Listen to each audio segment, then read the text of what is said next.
So here I am in the 2.83 LTS, where I'm currently using an older version of Boxcutter 718.7, and for this I can demonstrate by pressing D and jumping into Ngon a particular issue I've always had with Ngon. So here we are just drawing our shape, everything's fine, and then we just double click on this point to jump to extrude.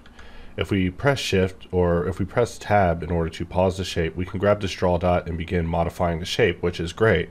But if we hold shift, we are now constrained to basically box rolls of keeping this shape one-to-one with keeping it a box formation, but we're not able to actually get the Ngon shape back to the original shape, which was something like that. So that's something that always bothered me, because converting an Ngon to a box has never been my desire. The ability to scale it freely and actually keep control over the particular dimensions that were specified when I drew it are actually more important. So if we just right click to cancel and we minimize and go back over to the current version of Boxcutter 718.11, we could press D, jump over to Ngon, and then if we begin drawing our shape, we're just creating a very quick basic shape.